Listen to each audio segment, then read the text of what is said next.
வணக்கம். தந்தையின் பாட்காஸ்ட் செய்திகளை வாசிப்பது அஞ்சலி. முதலில் தலைப்புச் செய்திகள்.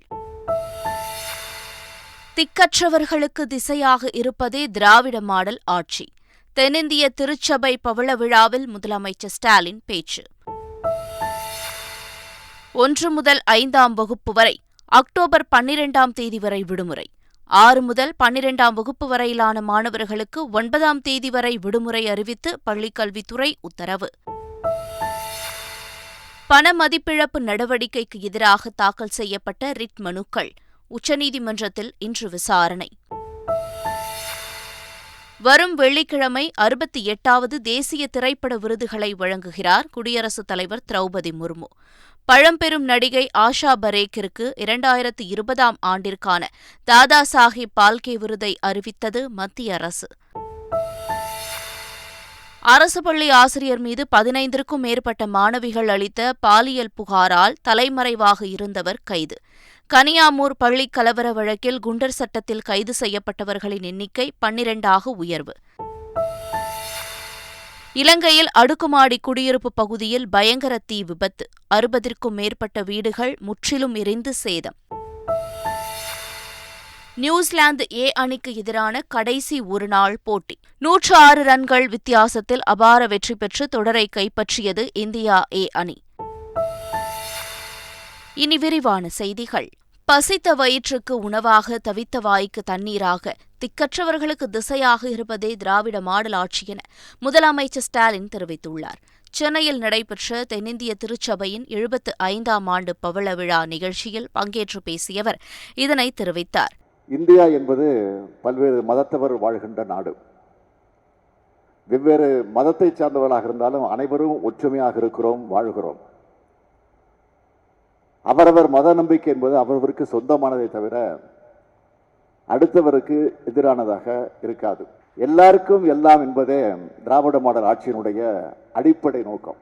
பசித்த வயிறுகளுக்கு உணவாக, தவித்த வாய்க்கு தண்ணீராக, திக்கற்றவர்களுக்கு திசையாக, யாரும் மற்றவர்களுக்கு ஆறுதலாக இருக்க நினைக்கும் அரசாக எமது அரசு நமது அரசு செயல்பட்டு வருகிறது. 1 முதல் 5ஆம் வகுப்பு வரை அக்டோபர் 12ஆம் தேதி வரை விடுமுறை என்றும் 6 முதல் 12ஆம் வகுப்பு வரை உள்ள மாணவர்களுக்கு 9ஆம் தேதி வரை விடுமுறை என்று பள்ளிக்கல்வித்துறை அறிவித்துள்ளது.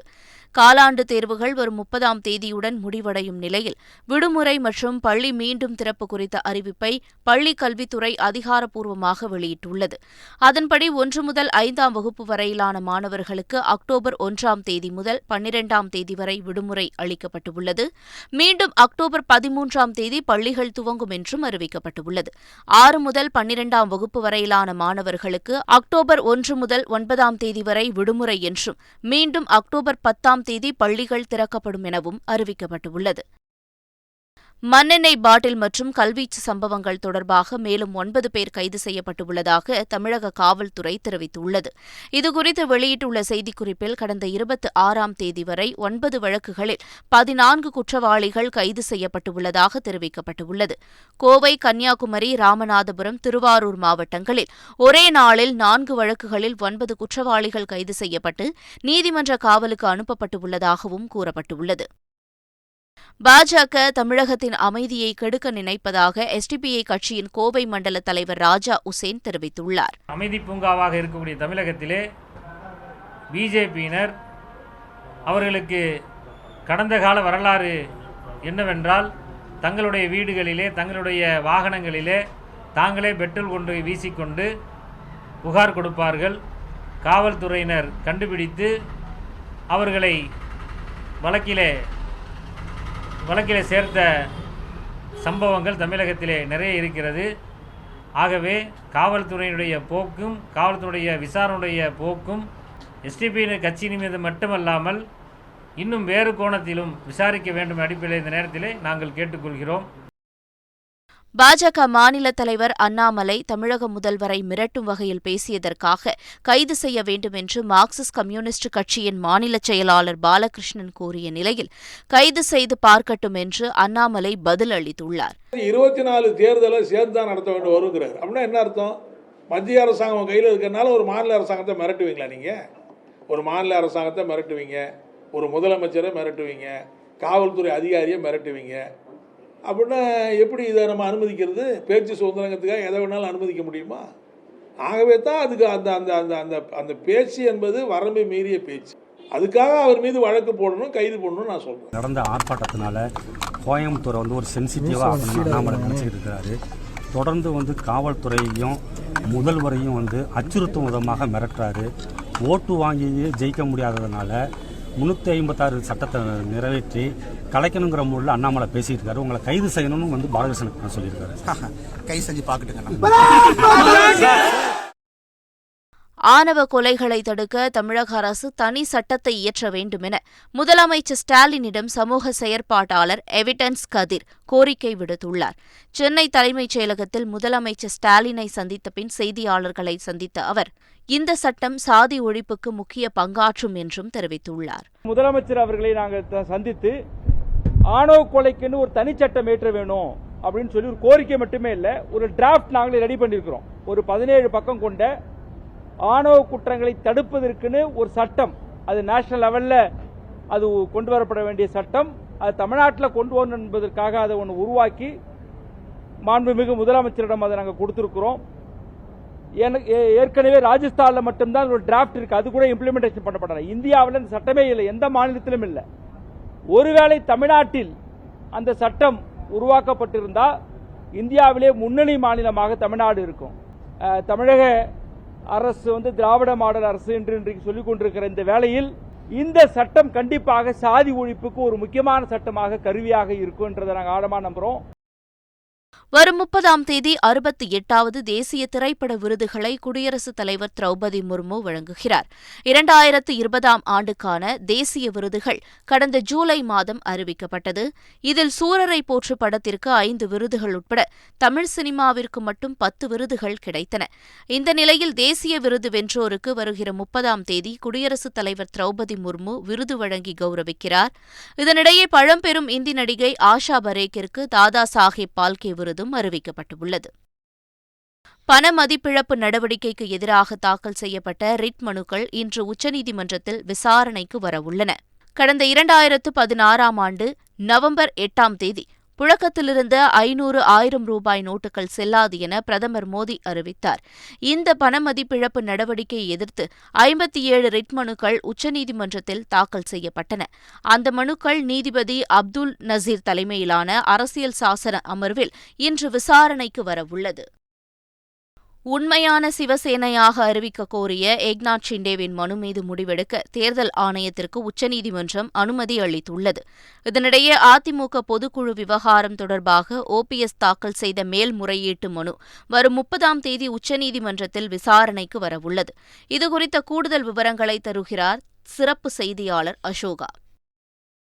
மகாராஷ்டிராவில் சிவசேனா கட்சி 2ஆக பிளவுபட்டு அதில் ஏக்நாத் ஷிண்டே அவர்களுடைய பிரிவு பாஜகவுடன் கூட்டணி அமைத்து இன்று அவர் முதலமைச்சராகவும் இருக்கிறார் என்பது நமக்கு தெரியும்.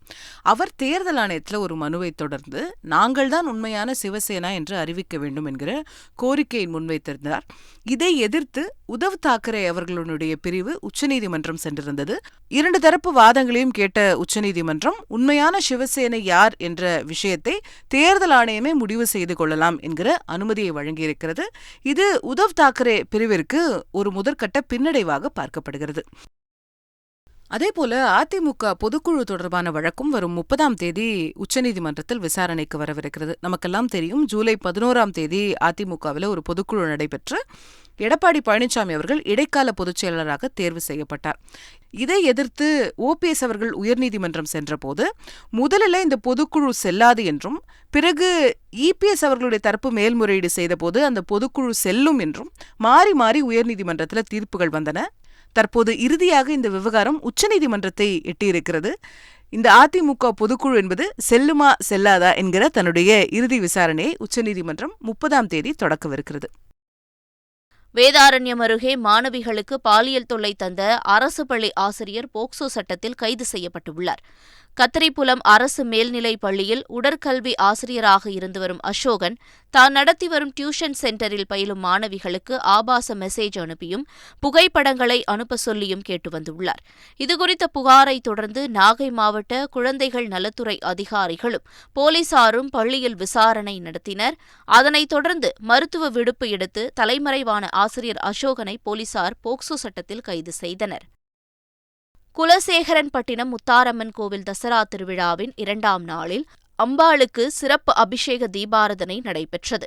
முதலில் அபிஷேக மண்டபத்தில் 8 வகையான கும்ப கலசங்கள் வைக்கப்பட்டு யாகசாலை ஹோம பூஜையுடன் கும்ப கலசங்களில் உள்ள புனித நீர் ஊற்றப்பட்டு அபிஷேகம் நடைபெற்றது.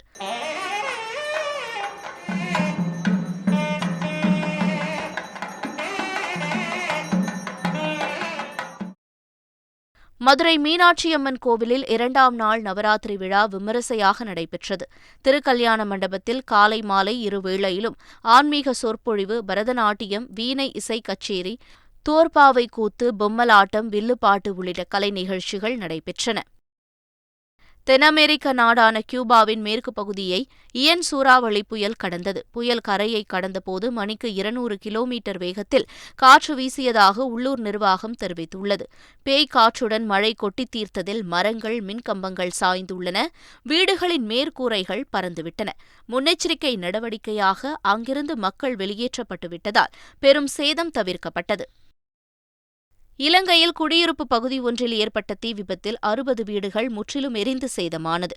கொழும்பு பாலத்துறை கஜிமாவத் பகுதியில் உள்ள குடியிருப்பில் நேற்று நள்ளிரவில் பயங்கர தீ விபத்து ஏற்பட்டது. இதனையடுத்து தகவலின் பேரில் சம்பவ இடத்திற்கு 12 வாகனங்களில் வந்த தீயணைப்புப் படை வீரர்கள் தீயை அணைக்கும் முயற்சியில் ஈடுபட்டனர். சுமார் 2 மணி நேர போராட்டத்திற்கு பின் தீயை கட்டுக்குள் கொண்டு வந்தனர். இருப்பினும் இந்த தீ விபத்தால் உயிர் சேதம் ஏதும் ஏற்படாத நிலையில் 60 வீடுகள் முற்றிலும் எரிந்து சேதமானது. இங்கிலாந்தில் டாலருக்கு எதிராக பவுண்டின் மதிப்பு வீழ்ச்சியடைந்துள்ள நிலையில் அது குறித்த விவரங்களை லண்டன் செய்தியாளர் அகானா ராஜேஷ் வழங்க கேட்கலாம். இங்கிலாந்தின் நாணயமான பவுண்ட் ஸ்டெர்லிங்கின் மதிப்பு ஒரே இரவில் வீழ்ச்சியை சந்தித்திருக்கின்றது. 1971ஆம் ஆண்டிற்கு பிறகு வரலாறு காணாத அளவிற்கு அமெரிக்க டாலருக்கு நிகரான பவுண்டின் மதிப்பு குறைந்து காணப்படுகின்றது. கடந்த வெள்ளிக்கிழமையன்று இங்கிலாந்து நிதியமைச்சரான குவாசி குவார்டெங் வளர்ச்சி திட்டத்தை வெளியிட்டதை தொடர்ந்து இந்த சரிவு அதிவேகத்தை எட்டியிருக்கின்றது. வேகமாக வளரும் பொருளாதாரத்தை உருவாக்கி அதன் மூலம் வரி வருவாயை பெருக்கும் நோக்கத்துடன் தற்போது வரிகளை குறைப்பது மற்றும் எரிவாயு விலைகளை குறைப்பது போன்ற திட்டங்களை குவாசி குவார்டெங் வெளியிட்டிருந்தார். ஆனால் அதிகரித்து வரும் பணவீக்கத்தினாலும் டாலரின் விலை உயர்ந்து காணப்படுவதினாலும் இங்கிலாந்து முழுவதும் பெட்ரோல் மற்றும் டீசலின் விலை பன்மடங்கு உயர்ந்திருக்கின்றது மற்றும் கடன்களுக்கான வட்டி விகிதமும் உயர்ந்து காணப்படுகின்றது. பணவீக்கத்திற்கு மத்தியில் அதிக பொருட்செலவில்லாமல் தன்னுடைய முடிச்சூட்டு விழாவை தான் நடத்துவதற்கு திட்டமிட்டிருப்பதாக கிங் சார்ல்ஸ் செய்தி வெளியிட்டிருப்பது குறிப்பிடத்தக்க விஷயமாகும். அவரது மகனான பிரின்ஸ் வில்லியம் வேல்ஸ் இளவரசராக பதவியேற்கும் அந்த விழாவையே தற்பொழுது திட்டமிடப் போவதில்லை என்றும் செய்திகள் வெளியாகியிருக்கின்றன. தந்தி தொலைக்காட்சி செய்திகளுக்காக லண்டனிலிருந்து அகானா ராஜேஷ். ரஷ்யாவிலிருந்து ஐரோப்பாவிற்கு எரிவாயு செல்லும் குழாயில் உடைப்பு ஏற்பட்டது பிராந்தியத்தில் பதற்றத்தை ஏற்படுத்தியிருக்கிறது. ரஷ்யாவிலிருந்து ஐரோப்பாவிற்கு எரிவாயுவை கொண்டு செல்ல 2 எரிவாயு குழாய் வழித்தடம் உள்ளன. யுக்ரைன் போருக்கு மத்தியில் எரிவாயு வாங்கும் நாடுகள் ரஷ்ய ரூபாயில் பணத்தை தர வேண்டும் என ரஷ்யா வலியுறுத்தியது. இதற்கு ஐரோப்பிய நாடுகள் மறுப்பு தெரிவிக்கவும் ரஷ்யா எரிவாயு விநியோகத்தை நிறுத்தியது. இந்த நிலையில் பால்டிக் கடல் பகுதியில் 3 இடங்களில் குழாயில் உடைப்பு ஏற்பட்டு வாயு வெளியே கசிவதாக தெரியவந்துள்ளது. போலந்து, ஸ்வீடன் நாட்டு பாதுகாப்பு படையினர் வெளியிட்டுள்ள வீடியோவில் குழாயில் தங்கியிருக்கும் வாயு வெளியேறுவதால் கடல் கொப்பளிக்கும் காட்சிகள் இடம்பெற்றுள்ளன.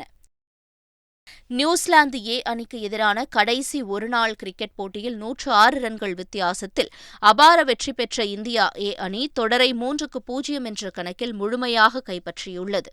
சென்னையில் நடைபெற்ற கடைசி போட்டியில் டாஸ் வென்ற இந்தியா ஏ அணி கேப்டன் சஞ்சு சாம்சன் முதலில் பேட்டிங்கை தேர்வு செய்தார். தொடர்ந்து இந்திய ஏ அணி கடைசி ஓவரில் 284 ரன்களுக்கு ஆல் அவுட் ஆனது. சாம்சன், திலக் வர்மா, ஷிதால் தாக்கூர் அரை சதம் அடித்தனர். பின்னர் 285 ரன்கள் இலக்கை நோக்கி ஆடிய நியூசிலாந்து ஏ அணி 39வது ஓவரில் 178 ரன்களுக்கு ஆல் அவுட் ஆனது. இந்தியா ஏ தரப்பில் வேகப்பந்து வீச்சாளர் ராஜ்பவா 4 விக்கெட் வீழ்த்தினார். ஏற்கனவே 2 போட்டிகளில் வென்றிருந்த இந்தியா ஏ அணி இந்த வெற்றி மூலம் தொடரை முழுமையாக வென்று நியூசிலாந்து ஏ அணியை ஒயிட் வாஷ் செய்துள்ளது. மீண்டும் தலைப்புச் செய்திகள். திக்கற்றவர்களுக்கு திசையாக இருப்பதே திராவிட மாடல் ஆட்சி. தென்னிந்திய திருச்சபை பவள விழாவில் முதலமைச்சர் ஸ்டாலின் பேச்சு. 1 முதல் 5ஆம் வகுப்பு வரை அக்டோபர் 12ஆம் தேதி வரை விடுமுறை. 6 முதல் 12ஆம் வகுப்பு வரையிலான மாணவர்களுக்கு 9ஆம் தேதி வரை விடுமுறை அறிவித்து பள்ளிக்கல்வித்துறை உத்தரவு. பண மதிப்பிழப்பு நடவடிக்கைக்கு எதிராக தாக்கல் செய்யப்பட்ட ரிட் மனுக்கள் உச்சநீதிமன்றத்தில் இன்று விசாரணை. வரும் வெள்ளிக்கிழமை 68வது தேசிய திரைப்பட விருதுகளை வழங்குகிறார் குடியரசுத் தலைவர் திரௌபதி முர்மு. பழம்பெரும் நடிகை ஆஷா பரேக்கிற்கு 2020ஆம் ஆண்டிற்கான தாதா சாஹேப் பால்கே விருதை அறிவித்தது மத்திய அரசு. அரசு பள்ளி ஆசிரியர் மீது 15க்கும் மேற்பட்ட மாணவிகள் அளித்த பாலியல் புகாரால் தலைமறைவாக இருந்தவர் கைது. கனியாமூர் பள்ளி கலவர வழக்கில் குண்டர் சட்டத்தில் கைது செய்யப்பட்டவர்களின் எண்ணிக்கை 12ஆக உயர்வு. இலங்கையில் அடுக்குமாடி குடியிருப்பு பகுதியில் பயங்கர தீ விபத்து. 60க்கும் மேற்பட்ட வீடுகள் முற்றிலும் எரிந்து சேதம். நியூசிலாந்து ஏ அணிக்கு எதிரான கடைசி ஒருநாள் போட்டி. 106 ரன்கள் வித்தியாசத்தில் அபார வெற்றி பெற்று தொடரை கைப்பற்றியது இந்தியா ஏ அணி. இத்துடன் செய்திகள் நிறைவு பெறுகின்றன.